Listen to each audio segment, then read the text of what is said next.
Well, g'day Spurs fans, Paul Hotspur Hippie here, the only psychedelic sock show on the internet. Bright and early, well not that early, Monday morning.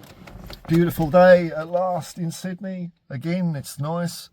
And just saw an interesting, a funny article from a website called Hotspur HQ, so I don't know how legit they are, but I did drill down a little bit and it looks like they're reporting the facts as they see it according to other people anyway. And they're saying that this is all about Eze and Arsenal. And some dude at The Athletic is saying that Eze, even though he was twerking for us, was on the phone to Arsenal, begging, pleading, cap in hand, please buy me, please buy me. And then what happens? Well, we see a load of our fans lose their shit over it. Why didn't we just get the deal done and all this sort of stuff? I thought, well, he didn't want to come here for a start. And I think the kid's a fool. The kid's a fool, because what happened? Arsenal played him out of position for 20 minutes. And then Arteta said he should have scored. It's like, welcome to Arsenal, kid, where we'll just stab you in the back soon as you're through the door. So that's the state of play. I think that's quite an interesting development. So we'll see if how happy Eze is with that, because I've seen it with players in other codes as well, like rugby league and things like that. For some players, playing in their preferred position is very important. Me personally, I wouldn't give a shit. I'll just do what the gaffer says. But, you know, that's me. But some players, you know, and I get that, if you're at a certain level and you want to express yourself, then you want to give yourself the best chance. But it's not all up to you, is it? It's up to the manager. So he's been a fool. We'll see if he can cope with it. It's a very romantic notion for players, I suppose, to play for the club they support. How often does it happen? I don't think it happens a whole lot, really. And I think that footballers, they're professional athletes, and I think it doesn't matter what team you support, that once you put the shirt on for the club you're playing for, you want to win. You want to win. And I think people that have got different opinions to that just don't understand the nature of sport so much. And I haven't seen so much about, you know, this instance, but for example, I've seen a couple of times where, you know, when Thomas Tuchel took over England, people were saying, well, what if it's Germany versus England in the World Cup final? It's like, dude, he's going to want to win. He's going to want to win. That's it. And I even heard the same about old Pochettino. Remember him? He used to manage Spurs a few years ago. I haven't heard him mentioned for a while. What if the United States play Argentina in the World Cup final? It's like, he's going to want the US to win. It's I think it's very different being a fan to actually taking part in the sport. And despite what you hear from people say online about how expert they are, they haven't kicked the ball in their lives, and they don't understand what competitive sport's about at all. Winning is a very important thing. There's no one going to throw it. Is Thomas Tuchel going to throw a game? If Eze, in a different weird parallel universe, I'm glad didn't happen, because Eze sounds like a tool to me, like Gibbs White, he's another idiot. If he'd have been playing for Spurs, and you know, I'm sure he would have played for us wholeheartedly. But I don't know, the fact that he was twerking for us and Arsenal at the same time is a bit weird, isn't it? So at the end of week 3 in the Premier League, I see it as Tottenham sitting pretty at the moment. We're joint third.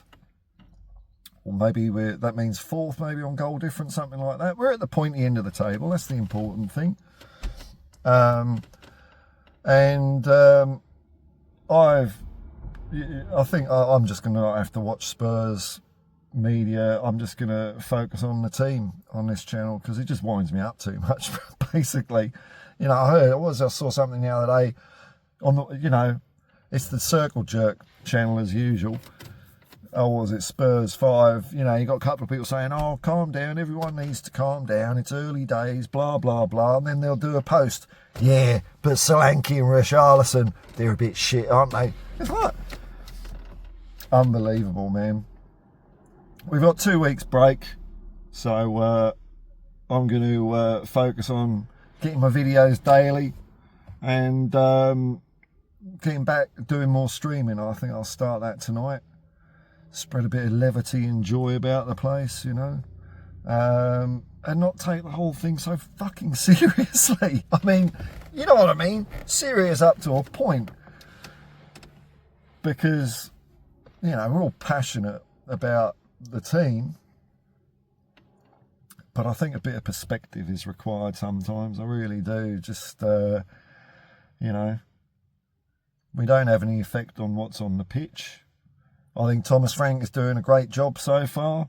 I think our players are doing a great job. You know, I don't know the intricacies of what Frank is changing, you know, on a real technical level. All I could see with my naive eyes was for the first 3 games of the season, so PSG, Burnley and Manchester City, Spurs were great. And we looked more solid as a unit. It looked, but like I say, I can't really yet see a massive difference between what Ange was trying to do and what he succeeded doing on quite a few occasions to what Frank is doing. The difference is that, okay, well, Frank's got them to do it 3 games out of 4, whereas Ange struggled a bit.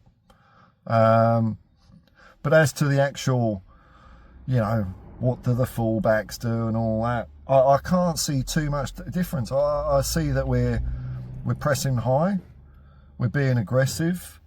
Our front line seems to be clicking a bit better.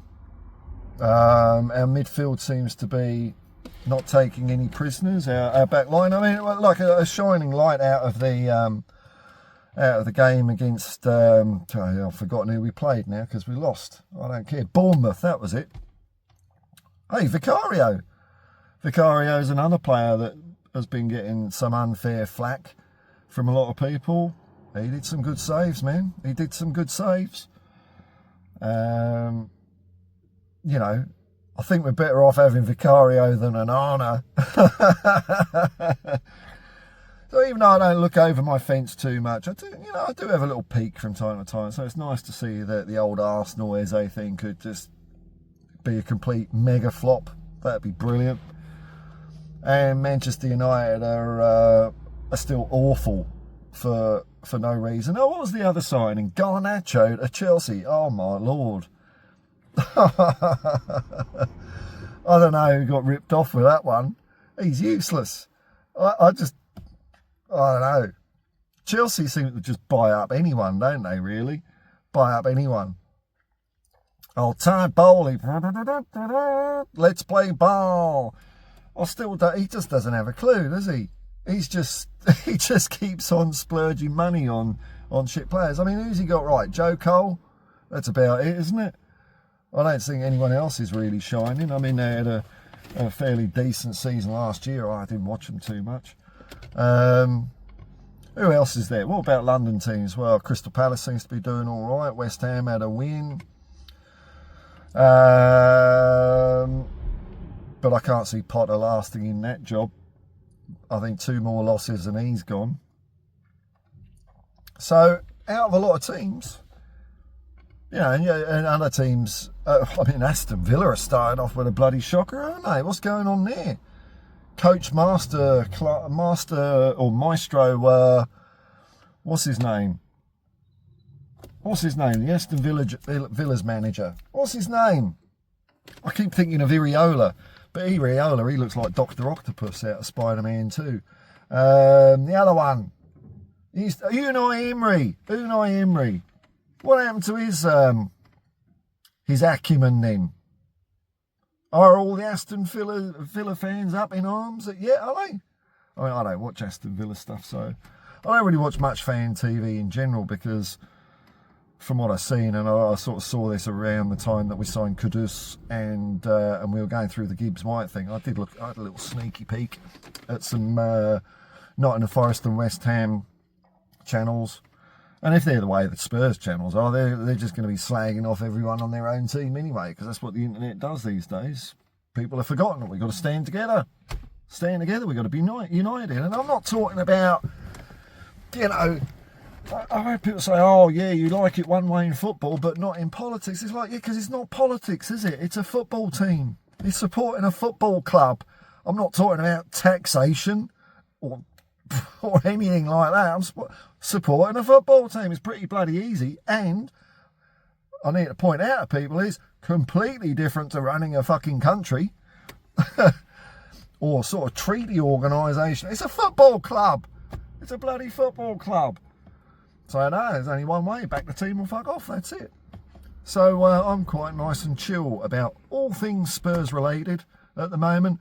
We've got one more, was it about maybe 24 hours, something like that, until the transfer window. I'm not quite sure when it shuts. Is it 7 p.m.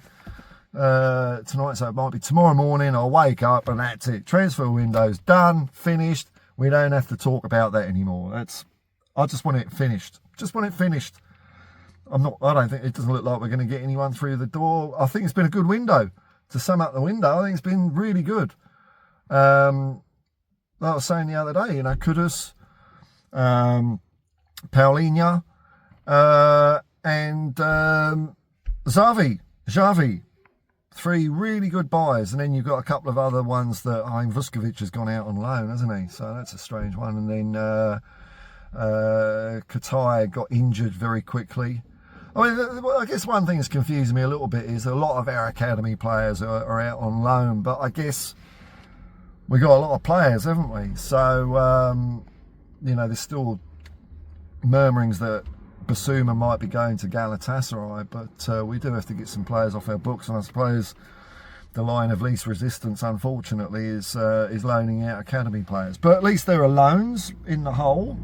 They can come back, and hopefully they'll be up at the standard that Tottenham Hotspur requires.